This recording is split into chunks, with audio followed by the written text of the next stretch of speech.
देखिएगा अब एक्सप्लेनेशन दे रहे हैं एक्सरसाइज 7C का। एक्सरसाइज 7C मेथड का नाम है transformation of equation by changing the independent variable. जो आपको डिफरेंशियल इक्वेशन मिल रही है उसमें dy/dx और d2y/dx² है। यहाँ y आपका डिपेंडेंट वेरिएबल और x जो है वो इंडिपेंडेंट वेरिएबल है, और मेथड है चेंज ऑफ इंडिपेंडेंट वेरिएबल। तो होगा क्या, जो इंडिपेंडेंट वेरिएबल x है वो कन्वर्ट होकर के नया इंडिपेंडेंट वेरिएबल जो आएगा वो z में कन्वर्ट हो जाएगा। ये आपकी differential equation d2y/dx² plus p dy/dx = 0। Reduced equation is reduced जो इक्वेशन हो जाएगी, जो आपका आंसर बनेगा वो ये बनेगा d2y/dz² plus p1 dy/dz plus q1 y = x1। यानी कि p की जगह p1 हो जाएगा, q की जगह q1 हो जाएगा, x की जगह x1 हो जाएगा। p1 का फार्मूला है d2z/dx² plus p dz/dx dz/dx का होल स्क्वायर। q1 का फार्मूला है q dz/dx का होल स्क्वायर। x1 का फार्मूला है x/dz/dx का होल स्क्वायर। ठीक है ना, ये वाली इक्वेशन आपकी हो जाएगी। अब यहाँ पर नोट पॉइंट लिख दिया गया है, reduce differential equation is solve by chapter 5 और 6। फिर दूसरी खास बात ये होगी, जिस तरह से एक्सरसाइज 7B सॉल्व हुई थी उसी तरह से एक्सरसाइज 7C सॉल्व होगी। यानी कि जब आपकी डिफरेंशियल इक्वेशन रिड्यूस्ड होकर के इंडिपेंडेंट वेरिएबल जेड में चली जाएगी, तो ऐसे केस में आपका जो सॉल्यूशन होगा वो चैप्टर नंबर 5 में जाएगा या चैप्टर नंबर 6 में जाएगा। यही इसकी पहचान है। यानी कि जो देखेगा इसकी जो पहचान है वो ये है कि P1 जो है वो आपका कांस्टेंट होना चाहिए, या तो ये कांस्टेंट होना चाहिए या कांस्टेंट अपॉन z² की फॉर्म में होना चाहिए, कांस्टेंट अपॉन x² की फॉर्म में। बल्कि आप चैप्टर नंबर नोट में से चैप्टर नंबर 5 और 6 हटा दीजिएगा, चैप्टर नंबर 5 ले लीजिएगा और इसमें नोट में डाल देता हूँ P1, Q1 must be constant. ये आपकी पहचान है इस एक्सरसाइज की कि P1 और Q1 जो है वो कांस्टेंट टर्म आपकी होनी चाहिए। अब देखिएगा एक्सरसाइज 7C का पहला क्वेश्चन है d2y/dx² plus 3 sin x minus cot x dy/dx plus 2 sin square x into y is equal to e to the power minus cos sin e to the power minus cos x into sin square x। ये आपका पहला question है। Compare कर लीजिएगा, p की value हो जाएगी 3 sin x minus cot x, q की वैल्यू हो जाएगी 2 sin square x और कैपिटल X की वैल्यू हो जाएगी e to the power minus cos x into sin square x। ये वैल्यू हो जाएगी यहाँ पर, है ना।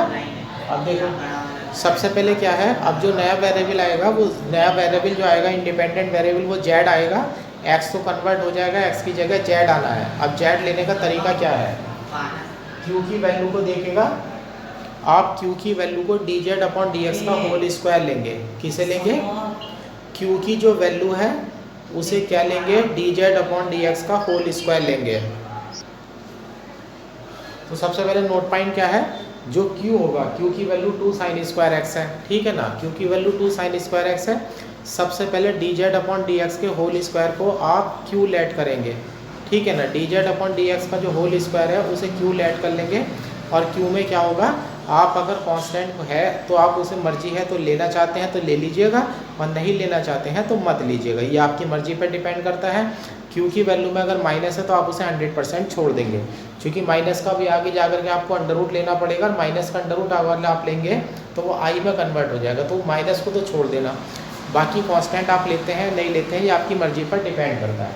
तो सबसे पहला आपका स्टेप होगा लेट dz/dx का होल स्क्वायर। अब यहाँ देखिएगा q की वैल्यू, इस q में से मैं 2 को छोड़ देता हूँ तो सिर्फ ये ले लेता हूँ sin square x, यहाँ से dz/dx मिल जाएगा sin x मिल जाएगा, और यहाँ इंटीग्रेटिंग करेंगे तो z मिल जाएगा माइनस का cos x।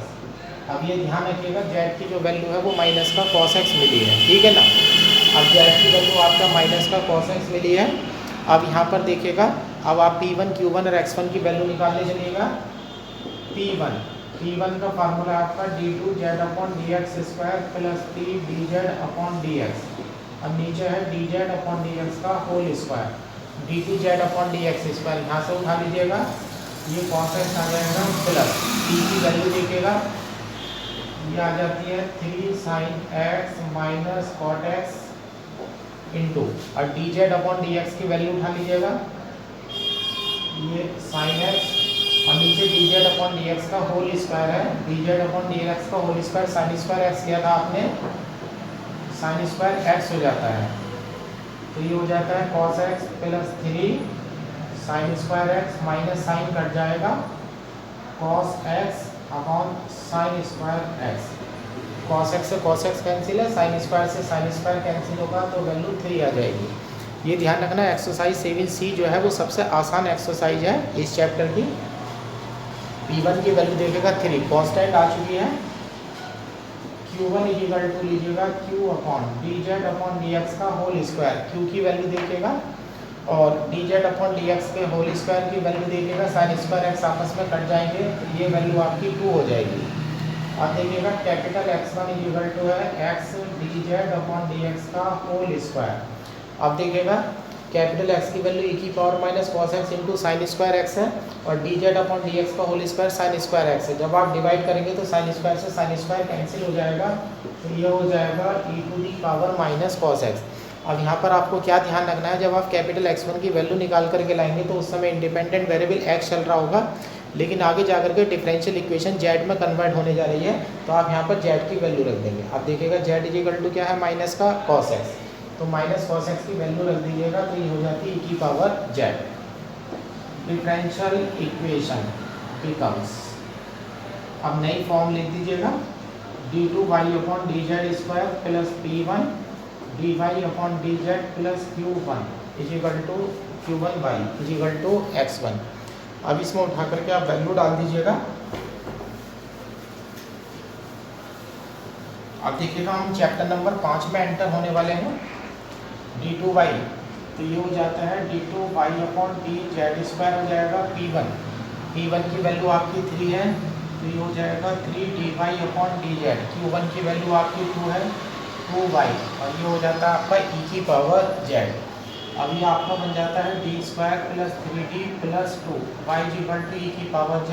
अब कैपिटल D का मतलब है यहाँ d/dz, ये आपकी एक्सिलरी इक्वेशन बन जाती है m² plus 3m plus 2 equal to 0, तो ये हो जाएगा m plus 1 into m plus 2 equal to 0, m equal to -1 -2।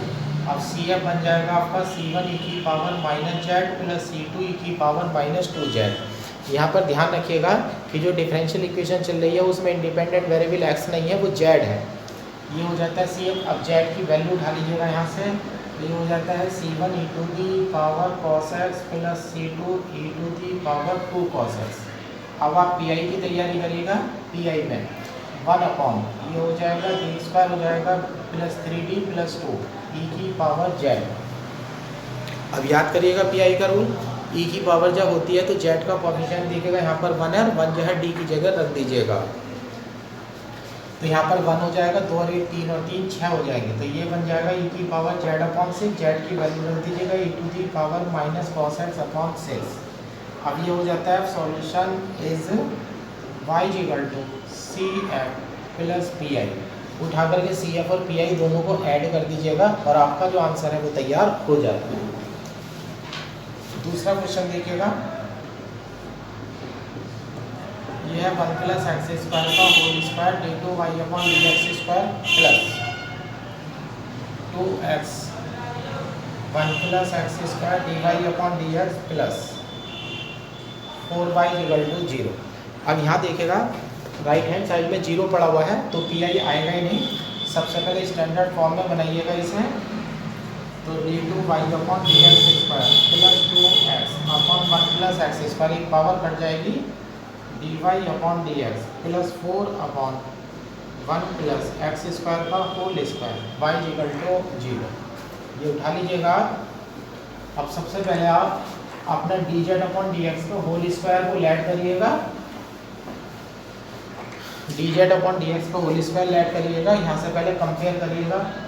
P की value 2x upon 1 plus x square है और क्यू की वैल्यू है मेरी 4 अपॉन 1 प्लस एक्स स्क्वायर का होल स्क्वायर है और कैपिटल एक्स की वैल्यू है 0। अब कैपिटल क्यू की वैल्यू देखिएगा 4 यही रहने दीजिएगा, इसकी कोई मुझे ज़रूरत नहीं है, आगे जाकर के 4 मुझे वापस मिल जाएगा।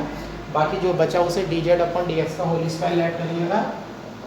Late D Z upon D x का whole square is equal to 1 upon 1 plus x square का होल स्क्वायर। जब आप इसका अंडर रूट लेंगे तो D Z upon D X equal to हो जाएगा 1 अपॉन 1 प्लस एक्स स्क्वायर और जब आप इंटीग्रेशन करेंगे तो जेड इक्वल टू आपको मिलेगा tan इनवर्स एक्स। जेड की वैल्यू आपको tan इनवर्स एक्स मिल चुकी है। अब आप वैल्यू तैयार करिएगा P1 d2 z upon D x square plus P d Z upon D x upon D Z upon D x का होल स्क्वायर।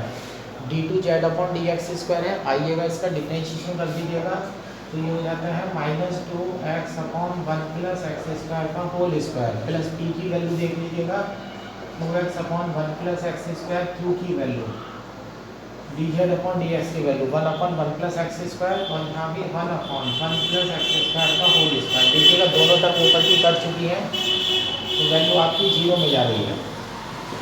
Q1 है, Q1 इज इक्वल टू आप लेने जा रहे हैं formula Q D Z upon D x का whole square. देखिएगा ये वैल्यू इससे कट जाएगी तो यहाँ वैल्यू आपकी 4 आ जाएगी और x1 इज इक्वल टू है x D Z upon D x का होल स्क्वायर। लेकिन कैपिटल X की वैल्यू आपकी 0 है तो x1 जो है वो भी 0 में चला जाएगा, ये आ जाता है। तो आपकी डिफरेंशियल इक्वेशन बिकम्स, अब डिफरेंशियल इक्वेशन आपकी बनती है d2y upon D Z square. P1 की वैल्यू तो 0 है और प्लस 4y इक्वल टू 0। अब ये आप बदल देते हैं D square plus 4y equal to 0। Capital D का मतलब है d अपॉन डी जेड। अब एक्सिलरी इक्वेशन हो जाती है आपकी m square plus 4 equal to 0 n equal to plus minus 2y। ये आपकी एक्सिलरी इक्वेशन का सॉल्यूशन आ गया, m equal to plus minus 2y आपका कॉम्प्लेक्स रूट है। राइट हैंड साइड में आपके 0 पड़ा है तो pi नहीं निकलेगा तो CF ही आपका आंसर हो जाएगा। तो y इक्वल टू हो जाएगा C1 cos z plus C2 sin z, y equal to C1। अब देखिएगा cos z, z equal to क्या है tan इनवर्स x है। अब cos के आगे यहाँ पड़ा हुआ है tan इनवर्स x। अब यहाँ थोड़ा सा रबर कर लीजिएगा, यहाँ थोड़ा सा रबर कर लीजिएगा। z इक्वल टू आपका tan इनवर्स x है, z equal to tan inverse x है तो यहाँ से tan z इक्वल टू आपका x हो जाएगा। tan z equal to x हो जाएगा। एक ट्राइंगल बना लीजिएगा, 90 डिग्री का ट्राइंगल हो गया, एंगल z हो गया, परपेंडिकुलर x का हो गया, बेस हो गया 1। पाइथागोरस लगा दीजिएगा under root 1 plus x square. अब यहाँ से वैल्यू लाइएगा भाई C1 cos z देखिएगा base upon hypotenuse C1 into 1 upon under root 1 plus x square. C2 sin z देखिएगा x upon under root 1 plus x square. तो y इक्वल टू आ जाता है आपका C1 plus C2 x upon under root 1 plus x square. और इस तरह से क्वेश्चन नंबर 2 का जो आंसर है आपका तैयार हो जाता है। ये देखिएगा यहाँ से CF लिखने में मेरे से गलती हो गई है। m square plus 4 equal to 0, m equal to plus minus ये है तो यहाँ आएगा cos 2z, यहाँ आएगा sin 2z। जरा इसे बेटा मैं सही कर देता हूँ। यहाँ y equal to C1 cos 2z है, cos 2z को मैं तोड़ सकता हूँ 2 cos स्क्वायर z माइनस 1 और ये हो जाता है 2 C2 sin z cos z। तो y इक्वल टू C1, अब देखिएगा 2 cos स्क्वायर z माइनस 1 है, cos z की वैल्यू यहाँ से देखिएगा बेस अपॉन हाइपोटेनस हो जाएगी तो यहाँ पर हो जाएगा 2 upon 1 plus x square minus का 1 हो जाएगा प्लस 2 C2 आ जाता है। साइन z की वैल्यू हो जाएगी x upon under root 1 plus x square, cos z की 1 upon under root 1 plus x square. जब आप एलसीएम लेंगे तो 1 प्लस एक्स स्क्वायर इधर आ जाएगा y। अब यहाँ देखिएगा C1 के साथ हो जाएगा 1 माइनस एक्स स्क्वायर और यहाँ हो जाएगा 2 C2 x और ये आपका आंसर जो है वो तैयार हो जाता है। तो वहाँ पर बेटा CF लिखने में थोड़ी सी गड़बड़ हो गई थी अब ये देखिएगा यहाँ पर third question, d2y/dx² minus cot x dy/dx minus sin square x y is equal to cos x minus cos cube x। अब यहाँ से देख लीजिएगा p की वैल्यू माइनस का cot x है, q की वैल्यू देखिएगा माइनस के sin स्क्वायर x है, कैपिटल x की वैल्यू देखिएगा इसमें से cos x कॉमन ले लीजिएगा तो 1 minus cos square x cos x into sine square x। अब देखिएगा यहाँ पर मैंने कैपिटल Q की जो वैल्यू है वो थोड़ा सा बदल के लिख दी है। अब यहाँ देखिए सॉरी कैपिटल X की वैल्यू को बदल के रख दिया है। अब Q की वैल्यू देखिएगा, Q की वैल्यू में माइनस का साइन स्क्वायर x है तो माइनस तो आप यहीं छोड़ दीजिएगा, बचा आपका साइन स्क्वायर x, इसे dz/dx का होल स्क्वायर लेट कर लीजिएगा। लेट dz/dx का होल स्क्वायर की वैल्यू साइन स्क्वायर x हो जाएगी, ये dz/dx is equal to sine x हो जाएगा और जब आप इंटीग्रेशन करेंगे तो z इज इक्वल टू हो जाएगा माइनस का cos x। अब आप p1 की वैल्यू लेने जा रहे हैं d2z/dx² plus p dz/dx upon dz/dx का होल स्क्वायर, d2z/dx² इधर से देखिएगा आप साइन का डिफरेंशिएशन करेंगे तो cos x हो जाएगा, प्लस p की वैल्यू देख लीजिएगा ये माइनस का cot x है और dz/dx की जो वैल्यू है वो आपकी साइन x है और नीचे आपका है साइन स्क्वायर है, कॉट में थी कॉस अपॉन साइन कट जाएंगे, ये वैल्यू हट जाएगी, ये चला जाएगा 0 में। Q1 का फार्मूला है आपका Q dz/dx का होल स्क्वायर। अब Q की वैल्यू में आपका -1 बचा हुआ था, ये माइनस का 1 आ जाएगा। कैपिटल X1 का फार्मूला है x dz/dx का होल स्क्वायर। अब देखिएगा dz/dx का whole square sine square x से डिवाइड करेंगे तो साइन स्क्वायर x कट जाएगा तो ये वैल्यू हो जाएगी cos x। लेकिन देखिएगा यहाँ कैपिटल X1 की जो वैल्यू है वो स्मॉल x में आ रही है, लेकिन आपकी डिफरेंशियल इक्वेशन z में जाएगी तो आप यहाँ से कन्वर्ट करिएगा, z is equal to minus का cos x है तो ये वैल्यू हो जाएगी माइनस का z। अब आपका डिफरेंशियल इक्वेशन हो जाती है, differential equation becomes d2y/dz² plus p1 dy/dz plus q1y is equal to capital X1। ये आपकी डिफरेंशियल इक्वेशन आ गई है। अब उठा करके इसमें जो है आप वैल्यू रखिएगा, यहाँ पर देखो p1 की वैल्यू तो 0 है, q1 की वैल्यू माइनस का 1 है तो ये आपका बन जाता है d2y/dz² माइनस का 1 बनेगा, माइनस का y बनेगा और राइट हैंड साइड पे माइनस का z आ जाता है। ये आपका d² - 1 y equal to minus z बन गया, कैपिटल D का मतलब है d/dz। आप लेने जाते हैं auxiliary equation is m² - 1 is equal to 0, m is equal to +-1। सबसे पहला रूल पास हो रहा है, रूट रियल है डिफरेंट है तो Cm इज इक्वल टू बन जाता है C1 e⁻z plus C2 e⁻−z। यहाँ z की वैल्यू रख दीजिएगा C1 e⁻cos x minus cos x plus C2 e⁻cos x। अब Pi की तैयारी करिएगा, Pi में 1 में ये आ जाएगा d² - 1 और आगे पड़ा हुआ है माइनस का z। अब माइनस z में आपको बाइनोमियल थ्योरम लगानी पड़ेगी तो यहाँ से एक माइनस अगर कॉमन ले लेते हैं तो 1 - d² हो जाएगा, ये हो जाएगा 1 - d² की पावर -1 z।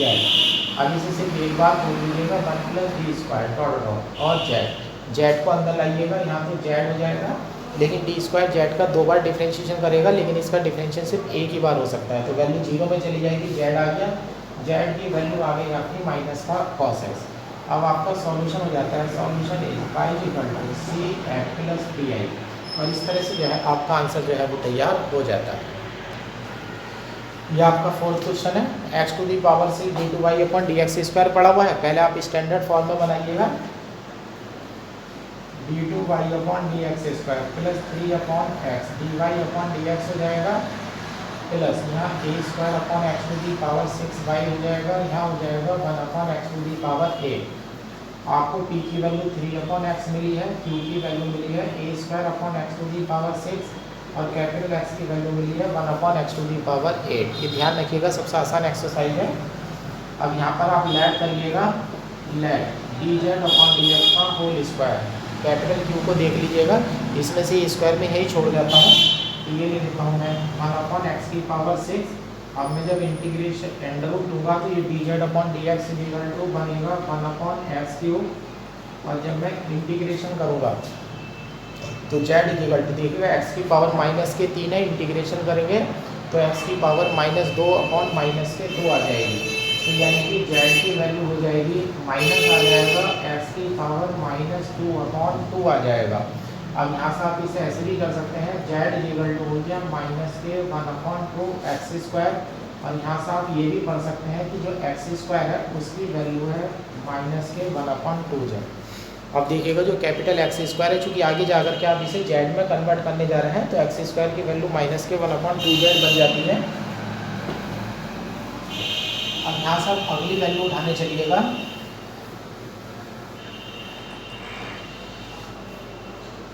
P1 में है d2 z upon D x square है plus P d Z upon D x है, और यह है d Z upon D x का whole square, d2 z upon D x square. यहाँ देखिएगा इसका डिफ्रेंशिएशन कर दीजिएगा तो ये -4 upon x to the power 4 आएगा, प्लस P की वैल्यू देखिएगा, P की वैल्यू है 3 अपॉन एक्स है, और d Z upon D x देख लीजिएगा ये है 1 अपॉन एक्स क्यूब, और नीचे D Z upon D x का होल स्क्वायर है तो ये हो जाता है 1 upon x to the power 6।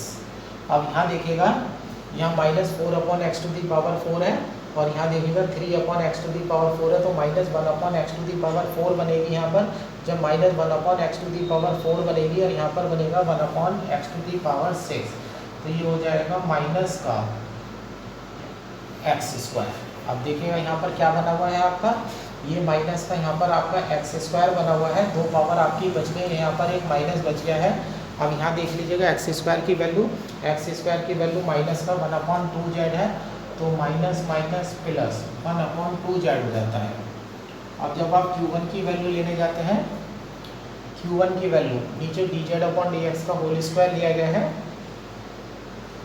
यहाँ डी जेड अपॉन, और Q1 की वैल्यू जब लेने जाते हैं तो ये हो जाता है आपका Q upon D Z upon D x का होल स्क्वायर हो जाएगा। जब आप इसे इससे डिवाइड करेंगे D Z upon D x के होल स्क्वायर से, तो ये वैल्यू आपको ए स्क्वायर मिल जाएगी, x1 is equal to x D Z upon D x का होल स्क्वायर बन जाएगा, D Z upon D x का होल स्क्वायर बनेगा। x की वैल्यू देख लीजिएगा, x की वैल्यू में 1 upon x to the power 8 पड़ा हुआ है, ध्यान से देखिएगा यहाँ पर 1 upon x to the power 8 पड़ा हुआ है, और यहाँ पर देखिएगा 1 upon x to the power 6 पड़ा हुआ है, तो यहाँ पर बन जाएगा 1 अपॉन एक्स स्क्वायर। अब यहाँ से देखिएगा 1 अपॉन एक्स स्क्वायर की वैल्यू अगर आप लेते हैं तो यहाँ से इसे उल्टा करना पड़ेगा, तो ये आपका माइनस का 2 जेड हो जाएगा, माइनस का 2 जेड। अब ये हो जाता है differential equation becomes d2 y upon D Z square plus p1 dy upon D Z plus q1 y equal to x1। ये देखिएगा मुझे लग रहा है कि मेरी P1 की वैल्यू जो है थोड़ी सी, P1 की जो वैल्यू है मैं थोड़ी सी दिक्कत कर रही है यहाँ पर D Z upon D x की। मैं इस वैल्यू को जरा चेक करता हूँ P1 की वैल्यू को। एक्चुअल में देखिएगा P1 की वैल्यू में कन्फ्यूजन में था, कांस्टेंट नहीं आ रही थी, मेरा क्वेश्चन कहीं गलत हो चुका था, तो मैं यहाँ से अब देखिए मैं चेक करता हूँ तो ये देखिएगा d2 z upon D x square. जब आप इसका डिफरेंशिएशन करेंगे तो पावर -3 ऊपर जाएगी, तो ये -3 upon x to the power 4 होगा, तो यानी कि जो वैल्यू है ये 0 में चली जाएगी। अब देखिएगा यहाँ पर मेरा P1 कांस्टेंट नहीं आ रहा था, तो इसका मतलब है ज़रूरी है कि P1 और Q1 जो है वो कांस्टेंट की टर्म में आने चाहिए। अगर P1 और Q1 कांस्टेंट नहीं आता है तो इसका मतलब है कहीं हम थोड़ी सी गलती कर चुके हैं। अब यहाँ पर P1 की वैल्यू ये हो जाता है हमारा d2 y upon D Z square plus ये 0 हो जाता है। Q1 की वैल्यू देख लीजिएगा, Q1 की वैल्यू है आपकी a स्क्वायर जेड, और x1 की वैल्यू देख लीजिएगा -2 जेड। ये हो जाता है आपका D square plus a square Z equal to -2 Z. Auxiliary equation is m square plus a square equal to 0, m equal to plus minus ai आ जाता है। CF आपका हो जाएगा C1 cos AZ प्लस C2 sin AZ। तो CF की value में C1, अब Z की वैल्यू देख लीजिएगा, Z की वैल्यू में यहाँ माइनस के 1/2x स्क्वायर है, ये वैल्यू रखिएगा तो कॉस को तो माइनस का कोई फर्क नहीं पड़ता है। लेकिन साइन का साथ जो माइनस है वो बाहर आ जाएगा, तो ये कॉस के आगे आ जाएगा a/2x², साइन का माइनस बाहर आ जाएगा -c2 साइन a/2x²। ये CF आ चुका है। अब पी आई की वैल्यू लेने चलिएगा। पी आई इक्वल टू 1 में आ जाता है d² प्लस a² आ जाएगा, और आगे से आ जाएगा यहाँ पर माइनस का 2z। अब देखिएगा माइनस का 2z है यहाँ पर।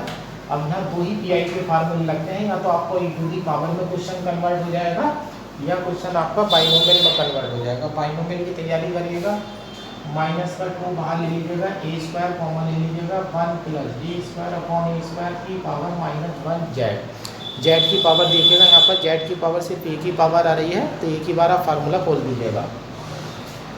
तो ये हो जाता है माइनस का 2a² हो जाता है 1 - d² and so on Z. अब जेड को अंदर लाइएगा, -2/a² जेड माइनस, अब ये सारे टर्म जो है वो जीरो में चली जाती हैं, तो यहाँ पर हो जाता है -2/a²। अब जेड की वैल्यू रख दीजिएगा, जेड की वैल्यू खुद -1/2ax² है, तो ये हो जाता है 1/ax²।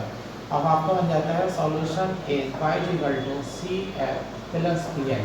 उठा करके वैल्यू रख दीजिएगा और आपका आंसर जो है वो सिंपली तैयार हो जाता है। क्वेश्चन आपने देख ही लिया है, बिल्कुल सिंपल क्वेश्चन चल रहा है। ये आपका क्वेश्चन नंबर 4 था।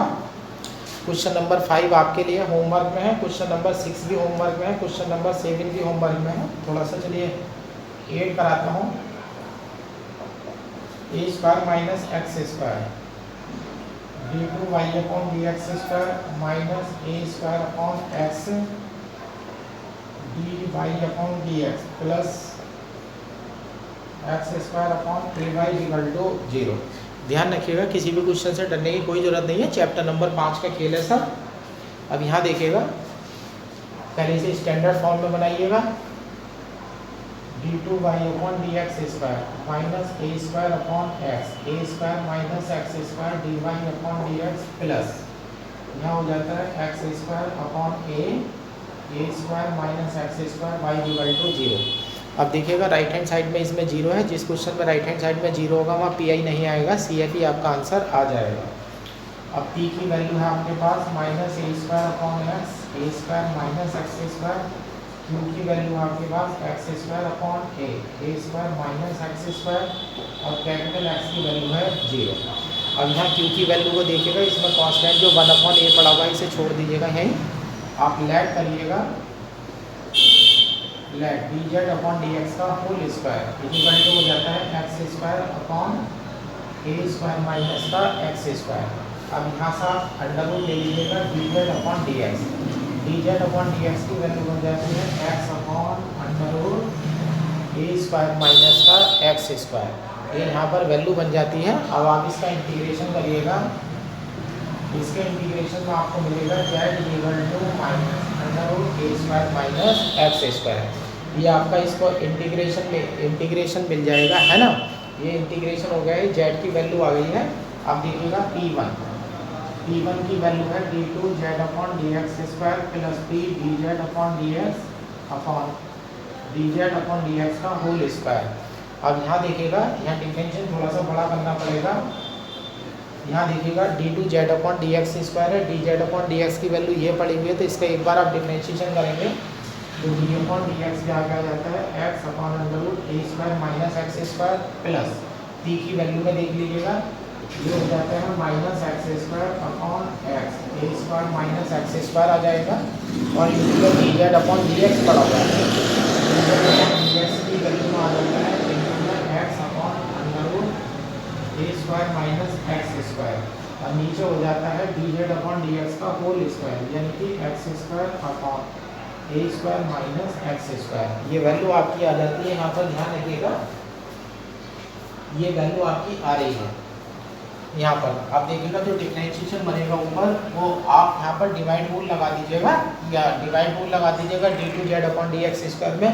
यहाँ देखिएगा x से x कैंसिल हो गया है, तो यहाँ पर वैल्यू फिर वही आएगी है, ये हो जाएगा a² माइनस x² की पावर 3/2 हो जाएगा, और माइनस दूसरी टर्म में भी a² माइनस x² की पावर 3/2 है, और नीचे हो जाता है आपका x² माइनस x²। तो ये वैल्यू कट जाती है, तो P1 की वैल्यू 0 आ जाती है। जब आप Q1 लेने जाएंगे, Q1 के फार्मूले में आपको कांस्टेंट 1/a मिल जाएगा और x1 की वैल्यू आपकी 0 आ जाएगी। तो अब आप फिर लिखेंगे डिफरेंशियल इक्वेशन बिकम्स, ये डिफरेंशियल इक्वेशन आपकी बन जाती है d2y/dz² plus p1dy/dz plus q1y x1। अब यहाँ पर आप वैल्यू रख देते हैं d2y/dz², q1 की वैल्यू में हो जाता है 1/a/y 0। अभी आपका बन जाता है d² प्लस 1/a/y 0, जहाँ d का मतलब है d/dz। ये d का मतलब d/dz हो चुका है। अब यहाँ पर बनेगा आपका axillary equation is m² plus 1/a/0, m plus minus i/√a। Right hand side में आपका 0 पड़ा हुआ है तो CF ही आपका आंसर होगा, PI निकालने की आपको कोई ज़रूरत नहीं है, ठीक है ना। तो CF ही आंसर बन जाएगा आपका। कॉम्प्लेक्स रूट है तो y c1 cos z/√a plus c2 sin z/√a। अब z की वैल्यू देख लीजिएगा, पुट z है -√a² माइनस x²। कॉस में तो माइनस का कोई फर्क नहीं पड़ता है, लेकिन साइन अपना माइनस बाहर दे देगा। तो y c1 cos, यहाँ बनेगा √a² minus x²/a minus c2 sin √a² minus x²/a। और इस तरह से जो आपका आंसर है वो क्वेश्चन नंबर 8 का जो आंसर है वो तैयार हो जाता है। क्वेश्चन नंबर 8 का आंसर आपका तैयार हो चुका है। क्वेश्चन नंबर 9 आप होमवर्क में समझ लीजिएगा, सिंपल क्वेश्चन है। 10 क्वेश्चन चले इसे और एक्सप्लेन कर देते हैं, एक्सरसाइज खत्म हो जाती है। पहले यहाँ से ये हटाइएगा d2y/dx² plus 4x² minus 1/x हो जाता है। ये यहाँ पर डिवाइड कर दीजिएगा, 4x minus 1/x dy/dx plus यहाँ हो जाता है आपका 4x² y 2x²। तो ये वैल्यू तो आपकी p की है, ये वैल्यू आपकी q की है, ये वैल्यू आपकी कैपिटल X की है। शॉर्ट में ले लेता हूँ, लेट करते हैं आप dz/dx का होल स्क्वायर, कांस्टेंट आप छोड़ दीजिएगा x²। तो यहाँ से dz/dx की वैल्यू x बन जाती है। जब आप इंटीग्रेशन करते हैं तो z बनता है x²/2। इसे संभाल के रखिएगा। जब आप p1 की वैल्यू लेने जाते हैं तो p1 के फार्मूले में आप सबसे पहले d2z/dx² लेते हैं। d2z/dx² लेंगे तो ये 1 हो जाएगा, प्लस का देखिएगा p आता है, p की वैल्यू में है 4x माइनस 1/x और साथ में dz/dx की वैल्यू में x आ जाएगा और अपॉन में dz/dx² का होल स्क्वायर हो जाएगा। तो ऊपर देखिएगा 1 plus 4x² minus 1/x², 1 cancel हो जाता है और आपकी वैल्यू 4 आ जाती है, जो कि एक कांस्टेंट वैल्यू है, यानी कि क्वेश्चन सही चल रहा है।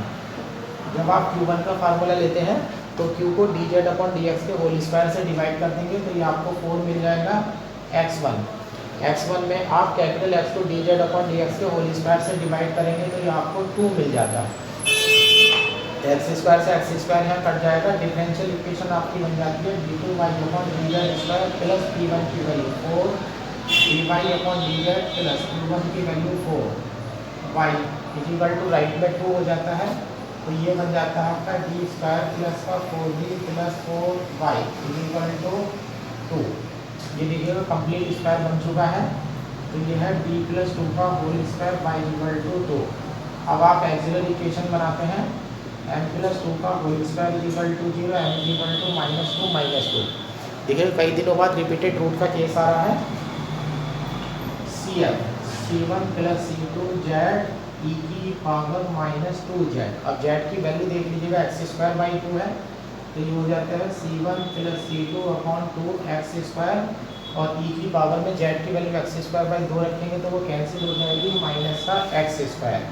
और जब आप pi लेने जाते हैं तो ये हो जाता है 1/d प्लस 2 का whole square. Right hand side में देखिएगा 2 है, 2 को आप बाहर रख लीजिएगा, यहाँ 1 है, इस 1 को पढ़ लीजिएगा आप e की पावर 0z पढ़ लीजिएगा, क्योंकि e की पावर का मेथड सबसे आसान होता है। z का कोएफिशिएंट 0 है, वो आप d की जगह रखेंगे तो यहाँ 0 प्लस 2 हो जाएगा, 2 का स्क्वायर करेंगे तो 4 हो जाएगा और 2 ऊपर पड़ा हुआ है तो 1/4 यानी कि 1/2 और आपका सॉल्यूशन तैयार हो जाता है। Solution is CF plus PI। यहाँ पर आप CF प्लस PI करते हैं और आपका आंसर तैयार हो जाता है। 3-4 सवाल बीच में छोड़े गए हैं, वो आप सिंपली कर सकते हैं, किसी भी क्वेश्चन की में कोई आपको प्रॉब्लम नहीं होगी।